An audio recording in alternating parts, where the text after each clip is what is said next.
خواتین و حضرات السلام علیکم۔ 1965 کی جنگ کے دوران پاکستان کی سلامتی کے لیے یہ شرط ضروری تھا کہ پاک فضائیہ پوری جنگ کے دوران فضاؤں میں اپنی عملداری اور حکمرانی قائم رکھے تاکہ زمینی جنگ کے تمام آپریشنز اور پلانز صحیح طریقے پر پایہ تکمیل کو پا سکیں۔ ٹیکنالوجی اور عددی اعتبار سے برتری نہ ہونے کے باوجود یہ ایک بہت بڑا چیلنج تھا، جس کے اصول کے لیے پاک فضائیہ نے ایک جارحانہ اور نڈر انداز اپنایا، جس نے بالآخر ملک کی فضائی حدود کو ناقابل تسخیر ڈھال فراہم کی۔ یہ کامیابی بنیادی طور per air marshal Asghar Khan کی دور اندیشی اور قائدانہ صلاحیتوں سے منسوب ہے۔ وہ دوسری جنگ عظیم کے تجربہ کار لڑاکا پائلٹ تھے اور پاکستان کی آزادی سے پہلے برما میں اپنی خدمات انجام دے چکے تھے۔ وہ نوزائیدہ ملک کی فضائیہ کی اس کمیٹی کے بھی رکن تھے جو دو نئی بننے والی ریاستوں پاکستان اور ہندوستان کے درمیان دفاعی اثاثوں کی تقسیم کے لیے بنائی گئی کمیٹی کا حصہ تھے۔ جولائی 1957 میں صرف 36 سال کی عمر میں وہ پاکستان کے پہلے مسلمان کمانڈر ان چیف بنے۔ انہوں نے 1947 سے 1965 تک 18 سال کی سروس کے دوران پاک فضائیہ کو ایک انتہائی قابل احترام قوت میں تبدیل کر دیا۔ خواتین و حضرات، پاکستانی قوم تقریباً ایک ہفتے کے بعد یوم پاکستان منانے جا رہی ہے۔ اس موقع پر پاک فضائیہ نے سوچا کہ کیوں نہ تاریخ کے ان صفوں پر نظر دوڑائی جائے اور ان پہلوؤں کو اجاگر کیا جائے جو عمومی طور پر کم توجہ پاتے ہیں۔ یہ تو ہم سب جانتے ہیں کہ پاک فضائیہ 1965 کی جنگ شروع ہونے سے کچھ دن پہلے ہی انتہائی الرٹ کر دی گئی تھی۔ آنے والے چند دنوں میں ہم پاک فضائیہ کی چند جنگ شروع ہونے سے پہلے کی تیاری، دشمن سے جھڑپیں اور زمینی افواج کی مدد کے لیے پاک فضائیہ کے آپریشنز کا روزانہ کی بنیاد پر واقعات کا ذکر کریں گے۔ 1965 سے تقریباً 8 سال قبل 1957 میں جب ایئر مارشل اصغر خان نے پاک فضائیہ کے پہلے کمانڈر ان چیف کا عہدہ سنبھالا تو گروپ کیپٹن نور خان کو نئے آپریشنز گروپ کی تنظیم نو کی ذمہ داری دی گئی۔ یہ وہ ذمہ داری تھی جو 1959 میں حکومت پاکستان کی جانب سے قومی ایئر لائن یعنی PIA کے لیے مینیجنگ ڈائریکٹر تعینات ہونے سے پہلے تک انہوں نے انجام دی۔ 1965 کے وسط میں پاک فضائیہ کے کمانڈر ان چیف کی طرف سے انہیں پاک فضائیہ میں واپسی کے احکامات ملے۔ ان کی مؤثر جنگی حکمت عملی میں سوجھ بوجھ کے پیش نظر ان کی ہوابازی سے طویل عرصے تک دوری کے بعد بھی آپ کو پاک بھارت جنگ لڑنے سے صرف کچھ ہفتے پہلے یعنی 23 جولائی 1965 کو پاک فضائیہ کی کمان سنبھالنے کا اعزاز حاصل ہوا۔ یہاں یہ بات قابل ذکر ہے کہ آپ نے 6 سال فضائیہ سے دور رہنے کے باوجود چند دنوں میں سرگودا سے T-33 طیارے پر ایک مشن کرنے کے بعد F-86 پر بھی فلائنگ میں عبور حاصل کر لیا اور جلد ہی آواز سے دگنی رفتار کے جہاز یعنی F-104 کو اڑانے میں بھی مہارت حاصل کر لی، جس کے چند دنوں بعد انہوں نے ہوا سے زمین پر گولیوں کے نشانے میں 100% سکور حاصل کیا، جو کہ تقریباً ناممکن تھا کیونکہ یہ سکور اس سے پہلے پاک فضائیہ میں کسی نے حاصل نہیں کیا تھا۔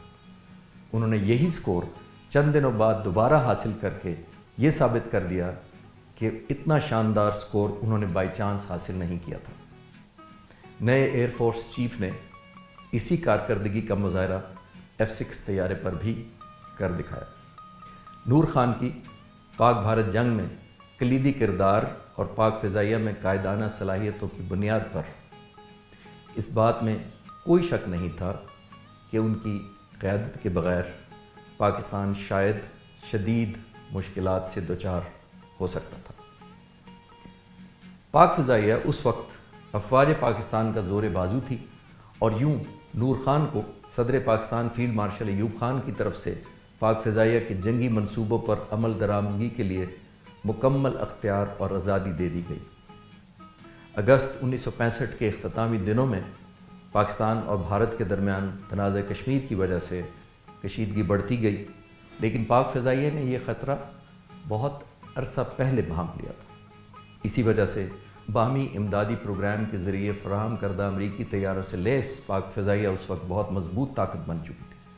پاک فضائیہ کے پاس اس وقت 92 F-86 طیارے دستیاب تھے، جبکہ 8 سیبر طیارے اوور آلنگ اور مرمت کی وجہ سے جنگ میں حصہ لینے کے قابل نہیں تھے۔ اس کے علاوہ 12 F-104 پاک فضائیہ کے بیڑے میں شامل تھے، جبکہ 2 ٹرینر طیارے بھی تھے جو جنگ کے لیے موزوں نہیں تھے۔ اس کے علاوہ 25 B-57 بمبار طیارے تھے، جن میں کچھ جہازوں میں جاسوسی کے آلات بھی نصب کیے گئے تھے۔ پاک فضائیہ کے بیڑے میں شامل اضافی طور پر پاک فضائیہ کے پاس 12 T-33 جیٹ ٹرینر بھی تھے، جنہیں موقع کی مناسبت سے محدود پیمانے پر جاسوسی اور زمینی حملے کے لیے استعمال کیا جا سکتا تھا۔ یہ سب 141 جنگی جہاز 9 اسکواڈن میں تقسیم کیے گئے تھے۔ پاک فضائیہ کے اس جنگی بیڑے کو 30 مختلف ٹرینر، ٹرانسپورٹ اور ہیلی کاپٹروں کی بھی مدد حاصل تھی۔ اس کے مقابلے میں ہندوستان ایئر فورس کے پاس لگ بھگ 775 طیارے تھے، جو 29 اسکواڈن میں تقسیم کیے گئے تھے۔ 500 سے زیادہ تو ایسے طیارے تھے جو بطور فرنٹ لائن استعمال ہو سکتے تھے۔ ان جنگی طیاروں میں سے 10 عدد آواز سے دگنی رفتار والے MiG-21 طیارے، 118 برطانوی ہنٹر، 80 کے لگ بھگ نیٹ اور 80 ہی مسٹیئر طیاروں کے علاوہ 56 اورگن، 132 پرانے ویمپائر طیارے، 53 کیمرہ بمبار طیارے اور 7 کیمرہ جاسوس طیارے بھی شامل تھے۔ یوں دونوں طرف کی فضائی قوت کا موازنہ کیا جائے تو اس کا تناسب 4-1 کا بنتا تھا، اور یہ تناسب 5-1 تک جا پہنچتا ہے جب ہندوستانی فضائیہ کے 191 ٹرانسپورٹ طیارے اور 48 ہیلی کاپٹر کو بھی شامل کر لیا جائے۔ جب جنگ کے امکانات بہت بڑھ گئے تو پاک فضائیہ نے اپنے تمام جنگی جہاز مختلف جنگی یونٹوں میں تعینات کر دیے تاکہ دشمن کے ناپاک عزائم کا بھرپور اور منہ توڑ جواب دیا جا سکے۔ یہ 141 کے قریب جنگی جہاز 4 مختلف بیسز پر تعینات کیے گئے، یعنی سرگودا، پشاور، مانی پور، کراچی اور ڈھاکہ۔ خواتین و حضرات، یہ تھے وہ حالات اور یہ تھے وہ جنگی سامان جن کے ہوتے ہوئے پاکستان اور ہندوستان کے درمیان کشیدگی اس حد تک بڑھ چکی تھی کہ جنگ کسی وقت بھی شروع ہو سکتی تھی۔ آئندہ دنوں میں ہم آنے والے دنوں میں ہونے والے واقعات کا ذکر کریں گے۔ پاکستان ایئر فورس زندہ باد، پاکستان آئندہ باد۔